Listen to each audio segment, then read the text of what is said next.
All right. The gate was 1.3 million. It's the highest grossing sporting event in the arena's history.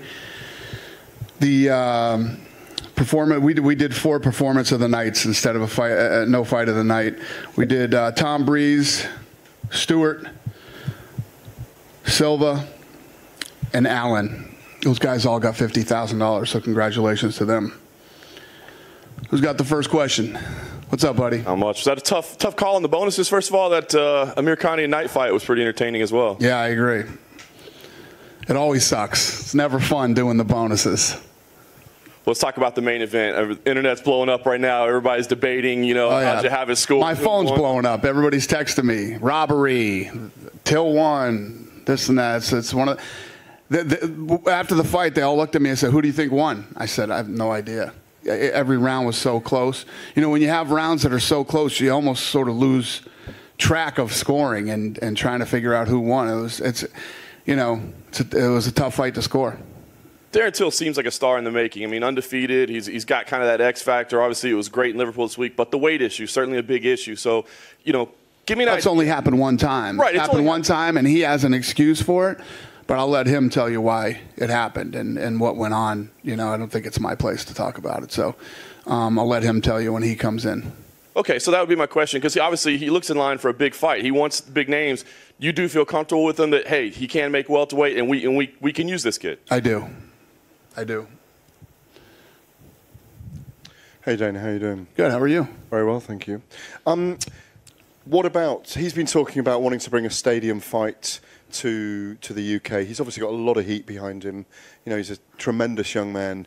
But there's a history of our best fighters going over to Vegas, going over to America. He's going to Vegas next, buddy. I hate to break your heart, but he's going to Vegas next. Yeah, I don't know when or where when or who he'll fight, but probably bring him to Vegas next. So it's not a title fight next. He hasn't earned that yet. I don't know. We'll see. Right? I don't make fights the night of the fights. So off the top of my head, I have nothing for you. Do you have the feeling that it's going to be a groundswell of Brits travelling over like the Irish travelled for McGregor, like they did for Ricky Hatton? He's got that kind of working man, blue-collar feel about him. Do you know this guy is going to bring lots of people to America? I don't know that, but I wanted to do this fight here. It's what I wanted. You ask any of my matchmakers, they'll tell you this is the fight that I wanted really bad. And, the atmosphere, nobody supports their people, man, like the English and the Irish. It's incredible. It's very cool to see. It's fun. I mean, the soccer game yesterday is for these two events back to back, and the amount of people, and it's so cool to come over here. We have a whole setup now at the UFC where I can run the shows right from the office. I'm like, fuck that shit. I'm going to England, man. I want to be there in Liverpool for this fight. I wasn't missing this for nothing. Finally, you came to Liverpool. Are you going to come back here again? Yes, we will be back to Liverpool again. Thank you very much. Thank you.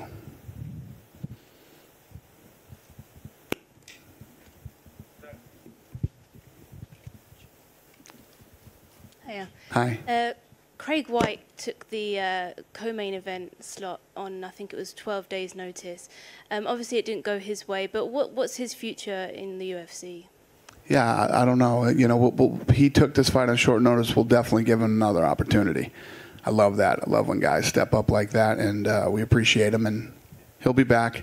Tonight, he's in his home country. It's tough enough getting those UFC jitters the first time. So let him shake them out and give him another opportunity to come in and perform again. And Neil Magny says that he wants Kamaru Usman next. Is that a fight that interests you? I am interested in that fight. And you know what? The thing is that Neil Magny is a great guy who always steps up and delivers, and we have a lot of respect for him. So we'll see. I don't know if Usman is going to be next, but we're going to give him something he wants. I get where he's going with that, so we'll get him going in the right direction. We got UFC Hamburg scheduled on July. We got UFC Moscow for September. Are you planning to make a 5th UFC event in 2018? That I don't know yet. We're going to get over there and do Moscow, see how it goes, and then go from there. I'm looking forward to that one too. There was talk of you having a meeting with Conor McGregor in Liverpool. Was that supposed to take place at this event, or was that a behind closed doors event? I thought that was going to be the first question I got when I walked in here. I'm proud of you guys. Yeah. The slow build-up. Yeah. Conor and I are going to meet in Vegas. You're going to meet in Vegas? Yeah. And what is the situation with you two? Are you on good terms at the moment, or is that to be decided when you meet? Yeah, I mean, he and I haven't seen each other since New York, so we haven't seen each other, we haven't talked, nothing, so we need to get together soon. I mean, I've been hearing he's been in training. Are your thoughts right now on getting a fight booked with him before the year is over? Is that something that fans can expect? It depends on what goes on with him in New York in June. Okay. There are 4 Italians now in UFC, and Hey. There are 4 Italians now in UFC. Do you think that could be something, an event maybe next year in Italy? In Italy? Yeah. Yeah, well, you know, Italians now. we're starting to get some Italian guys now, so Lorenzo Fertitta's probably happy. He's been waiting for that for 20 years.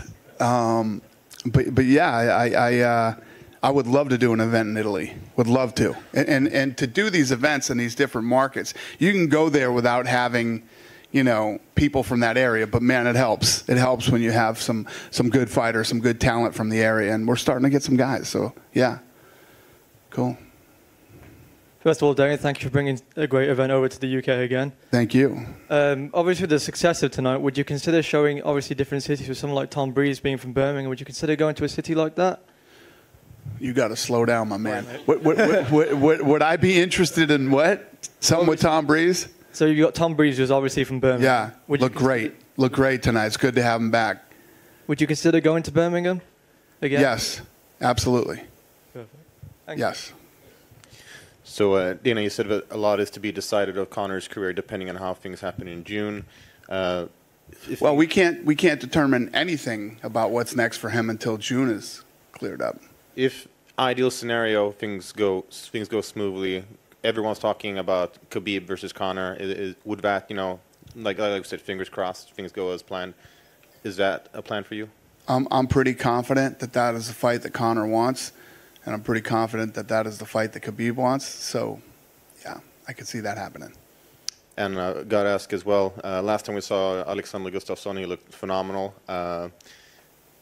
There was the fight with Rockhold was supposed to be happening. That's off the table now, it seems. What do you see for a future for Gustafsson? He's so close, but not. No, we have to get him another opponent. Yeah, we're going to keep him on that card and get him another opponent. Yeah, Rockhold screwed up his shin, so. And, you know, just off the top of your head, who would that opponent be? No clue. No clue right now. Okay. That's what I got to work on when I get home. Okay, thank you. Cool. Dana. Yeah. Right here in front of you. The ESPN deal. So if you had all the potential broadcast partners on the list, was ESPN and all their platforms number one on that list for you? Obviously, if you look at, you know, ESPN wouldn't cover us, you know, not too long ago, and now we're on ESPN. We're in business with Disney. It's probably the most monumental thing that has happened in the history of this company, in the history of the sport, for everyone. It's big. I don't care how you're involved in this sport, this deal that we just cut is big. So we're going to get 42 events next year. Right. What about UFC Fight Pass? Will we see any events from the UFC on Fight Pass? Yeah, you know, the ESPN deal is just in the United States. Right. So, yeah, Fight Pass is the rest of the world. Right, okay. But will there be any kind of, I suppose, Fight Pass exclusive events? That's probably what I meant. I think so, yeah. Okay. And, you know, look, you know, it's been nice to get 2 events here in England this year. I agree. Both in London and in Liverpool. Yep. Moving forward, is that something that perhaps we can expect? You know, you've got, Bisping still perhaps has one more fight left in him. Darren Till now is probably going to be the next big star to carry and be the face of the promotion here in the UK. What can, I suppose, fans and people expect for the UFC's plans specifically here in the UK? Yeah, you know, this has always been a very important market to me. And since day one, this was one of the no-brainers for me. And the sport has grown incredibly here, and we have a lot of stars coming out of this place now. It's, you know, we're going to continue to do what we do. Thanks. Thank you. Dana, you've been a big boxing guy for a long time now, and there are a lot of rumours going around that you've been in discussions with the likes of Mikey Garcia with the launch of Zuffa Boxing. Is there any truth to that? And how serious are you looking to become a promoter in the boxing game? Yeah, no, that is true. And Mikey and I have got together a few times, and I like him a lot, and he likes us, and we'll see what happens. I have obviously been crazy busy on this television deal. We were the clock was ticking. We were down to like 7 months right now until we moved from Fox to ESPN. So that thing was a huge priority. We had to get that thing done, and then that'll free up some time for me to focus on other stuff that I want to do. Would that affect your status with the UFC? Because it seems like you're running on short time as it is. You can't. You got that right, brother. You need to fit more hours in the day. Oh, you're right. That is a great observation.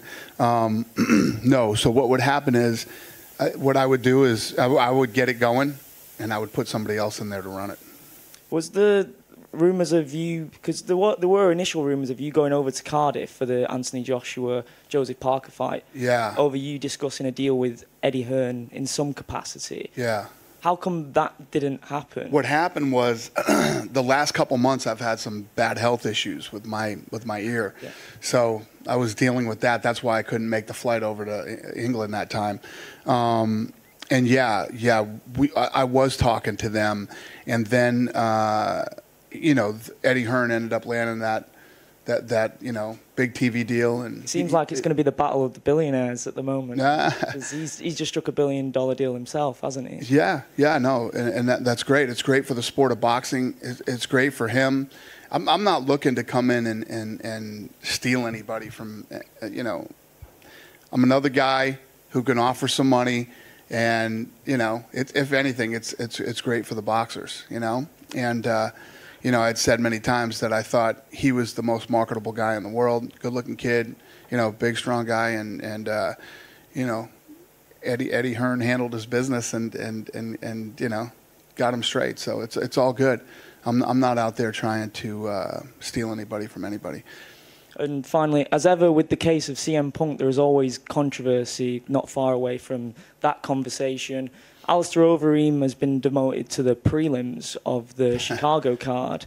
He was demoted. If that's the way you want to look at him being demoted, what is Rashad Evans? What is? No, I completely agree. Pettis completely agree. I mean, there's guys on that could be on the main card that are on the Fight Pass prelims. It just seemed that he was the most vocal about his disappointment in that case. Hey, listen, when Alistair Overeem sells as many pay-per-views as CM Punk does, we can argue. If CM Punk loses, it's game over, right? Surely. Yeah, I'm sure it is. Yeah. Okay.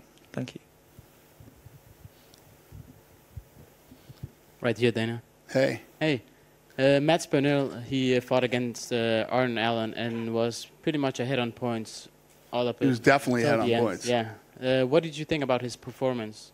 It was great. Yes. Right up until he got choked.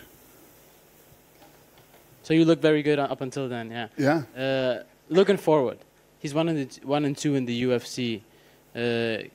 Will he get another crack in the UFC, or is this it for him? No, he looked good tonight. He got caught. It happens in this sport. He looked good. Another question, Yair Rodriguez recently got cut from the UFC, and you talked about him refusing 2 fights. But can you elaborate a little more on the situation and why you decided to cut one of the prospects of the UFC? Yeah, because we offered him fights. He turned down the fights. There was a lot more back and forth that went on with that. If you don't want to fight, this isn't the place to be. There's plenty of places out there that'll take Yair Rodriguez and would love to have him, and will sign him, and I'm sure he'll have a great career. This isn't the place for you. Is the door open for him to come back maybe in the future? I don't know. We'll see. Thank you. When I call you and offer you a fight, you should probably take it. You should probably take it. I make 42 fights a year.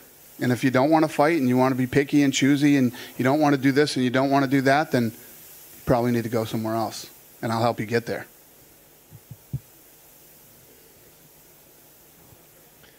Dana, over here. Yeah. Over here. Yep. Hi. Dana, just going back to what you were saying about Anthony Joshua, how serious was the $500 million offer being rumoured at the time that you were willing to offer Anthony Joshua? Was that serious? Was that what? Was that a serious offer of $500 million? I never made him an offer ever. So where did the $500 million quote come from? Thin air. Okay. I never made him an offer ever. We were supposed to meet. We never met. We never talked money. We never did anything. Are those sort of numbers that could have been used to prize Anthony Joshua away from Eddie Hearn and Matchroom, though? If what? Say that again? Are those the sort of numbers that it would have taken to take Anthony Joshua away from Matchroom and Eddie Hearn?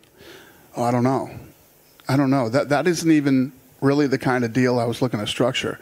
Because when we talked, he had told me that he was going to stay with Eddie Hearn.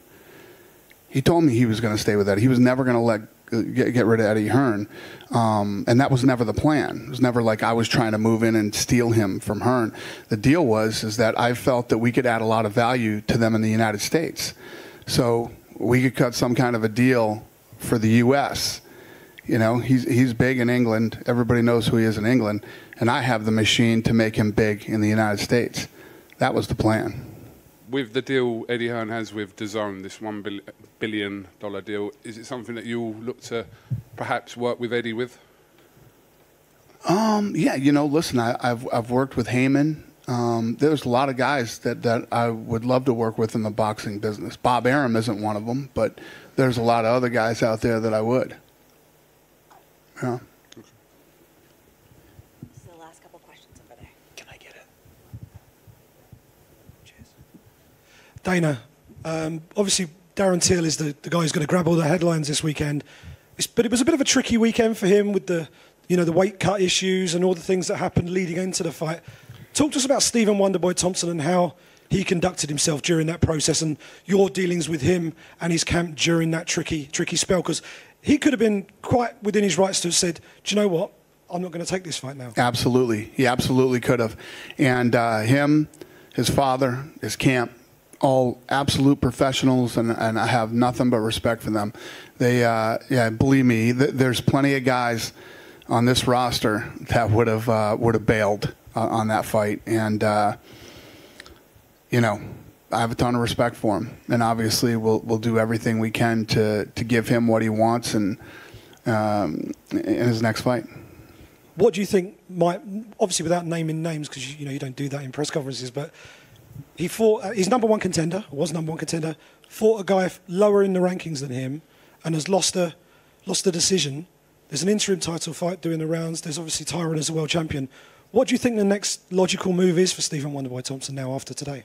There's still a lot of guys in that division that we'll see where he ends up in the rankings, but there's still a ton of guys for him to fight in there. And he lost twice to the champ. So he's it's one of those situations where he got to take on all comers. He doesn't have a title shot lined up anytime soon. And but now that he's fought this fight, he could fight another one of these guys and get right back to the top again immediately. He's talented enough. One more from me. You've got an active champion in Tyron Woodley who's looking to come back. You've got an interim title fight in the makings that's coming up soon. Is the plan to convert that interim title into a unified title, or are you going to give that a bit of a life of itself as well and try and perhaps look at Darren as a potential interim champion and stick him in there with the winner of that fight? I honestly don't know right now. Right now, get home, play out the rest of this month, see what happens in these fights that are coming up, and then we'll figure out what's next for Till and for Wonderboy. Cool? Just one last one from me. Down at the front here, Dana. To your right. Hey. Have you spoken to Darren or Stephen since the fight? I'm wondering if they talked to you about the decision at all, or what do you plan to say to Darren? Because obviously he's had a hell of a week. No, not yet. I haven't. I just saw Till out there doing his interviews, and I congratulated him, but I haven't seen Wonderboy yet. And I'm sure because there's so much controversy over the decision both ways. I'm sure I can assume what side they're feeling right now. He got the hometown decision, but there were a lot of messed up decisions on this card tonight. I mean, some of the scores on some of these fights were absolutely ridiculous. So I have to have Ratner take a look at that when we get back to Vegas, some of these scores tonight. But I honestly, I always tell you guys the truth, good or bad, and it always gets me in shit with the fighters. But at the end of the fight, I honestly didn't know. I was like, I don't know, man, this fight can go either way. All the rounds were so close, and when your style is counterpunching, and both guys were sort of counterpunching, but Till did keep moving forward the entire fight and was pressing the action, and there's so many different things, and people judge in different ways. So, it's a tough fight to score. Dana, Roy over here. Hey, buddy. Recent development that happened in the MMA world was Chuck Liddell announcing that he's coming out of retirement and possibly working with Oscar De La Hoya. Right.